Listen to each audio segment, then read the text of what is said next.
नमस्कार, आप देख रहे हैं जनवार्ता न्यूज और इस वक्त हमारे साथ राष्ट्रीय लोक मोर्चा के नवनिर्वाचित बिहार प्रदेश अध्यक्ष है, शिक्षा प्रकोष्ठ के जुड़े हुए अरविंद कुमार जी, प्रोफेसर अरविंद कुमार जी। इनसे बात करते हैं कि आज आभार यात्रा निकाला गया है जातीय जनगणना को लेकर। आखिर इनकी क्या कुछ राय है जातीय जनगणना को लेकर? जनवार्ता न्यूज में बहुत स्वागत है। क्या कहेंगे जातीय जनगणना के लेकर आभार यात्रा निकाल रहे हैं? धन्यवाद आपका। आज हमारे राष्ट्रीय अध्यक्ष माननीय उपेंद्र कुशवाहा के आह्वान पर पूरे बिहार के प्रत्येक जिले में हमारे कार्यकर्ता हैं, वो माननीय प्रधानमंत्री को आभार व्यक्त करने के लिए एक आभार यात्रा निकाल रहे हैं। क्योंकि लंबे समय से जो जातीय जनगणना की मांग थी, जिसमें दबे कुचले गरीब लोगों को उनका न्याय दिलाने के लिए, उनको अधिकार दिलाने के लिए यह जातीय जनगणना जरूरी था।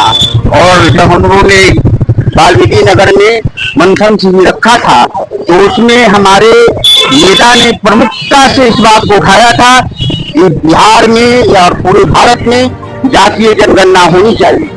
और ये बात प्रधानमंत्री के कानों तक पहुंची और उन्होंने अविलंब भारत में जातीय जनगणना कराने की मंजूरी दी। इसके लिए हम लोग प्रधानमंत्री का हृदय से आभार व्यक्त करते हैं और अपने माननीय नेता को बहुत बहुत धन्यवाद करते हैं। उन्होंने इस प्रखर मुद्दे को उठाया और बिहार की जनता एवं भारत की जनता को जातीय जनगणना का उपहार दिया है। उपहार की बात करें, नीतीश कुमार और तेजस्वी यादव भी क्रेडिट ले रहे हैं, बोले कि झुक गया काफी से बोलते झुकना चाहिए, झुकाने वाला चाहिए, इसको लेके बैनर लगता है। नीतीश कुमार जी का जहाँ तक सवाल है, वो तो हमेशा ही पिछड़ों की राजनीति की है। उन्होंने निश्चित रूप से पहले भी जातीय जनगणना की मांग की थी, उनका वीडियो क्लिप आप देखिएगा। लेकिन जो लोग बहुसंख्यी हैं, राजद के समर्थक हैं, राजद के नेता हैं, उन्होंने जब शासन किया, गरीबों का कितना उत्पीड़न किया और आज के डेट में जो है वह उत्पीड़ित है, यह किसी से छुपा हुआ नहीं। आम वंचित लोगों को भी लाभ मिलेगा या सिर्फ आंकड़े तक ही सीमित के रह जाएगा? निश्चित रूप से यह जातीय जनगणना के पश्चात जो वर्ग पिछड़े हैं, जो वर्ग आर्थिक रूप से पिछड़े हैं या जो वर्गों को अभी तक प्राप्त नहीं हुआ है, उसको यशस्वी प्रधानमंत्री के द्वारा निश्चित रूप से न्याय मिलेगा। और बिहार में जब तक उपेंद्र कुशवाहा जिंदा है, तब तक गरीब, पिछड़े, शोषित, वंचितों का अधिकार कोई छीन नहीं सकता है। और जब जातीय गणना सामने आएगी तो जातीय आधार पर आरक्षण की मांग की हिमाचल करेगी। इसकी जितनी भागीदारी, उसकी उतनी हिस्सेदारी पर हम लोग काम करते आए हैं और करते रहेंगे। शिक्षा प्रकोष्ठ के आप अध्यक्ष नियुक्त हुए हैं बिहार प्रदेश अध्यक्ष के रूप में, क्या लग रहा है कि जिस तरह से जातीय जनगणना हो रहा है, इसको जरूरत है कि आर्थिक जनगणना भी होना चाहिए? इसमें जातीय गणना होगी तो निश्चित रूप से इसके साथ आर्थिक जनगणना भी होगी।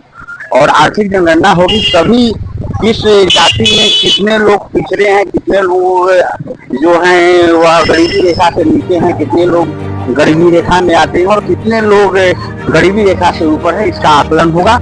और जब यह आकलन होगा तो उसी के आधार पर हमारी पार्टी जो है वह गरीबों के अधिकारों की मांग करेगी और निश्चित ही माननीय प्रधानमंत्री द्वारा उनको अधिकार मिलेगा।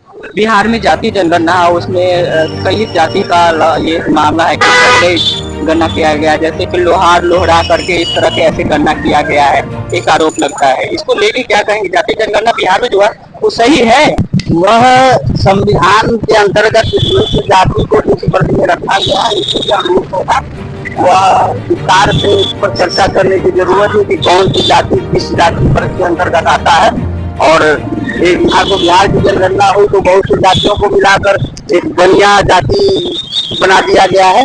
तो जब छोटी छोटी जातियां और एक ही जाति वर्ग के अंतर्गत आते हैं तो उसको उस तरह से करने में कोई दिक्कत नहीं है, ऐसा किया जा सकता है। चलिए, जनवार्ता न्यूज के साथ बहुत बहुत धन्यवाद आपका। देखिए, हमारे साथ अरविंद जी और राष्ट्रीय लोक मोर्चा के नवनिर्वाचित बिहार प्रदेश अध्यक्ष है शिक्षा प्रकोष्ठ के। इन्होंने जातीय जनगणना को लेके अपनी बात रखी है। आपको जातीय जनगणना को लेके क्या कुछ सवाल है या क्या कुछ बात है, जरूर बताएं। इसी तरह के अन्य खबर देखने के लिए आप बने रहे जनवार्ता न्यूज के साथ।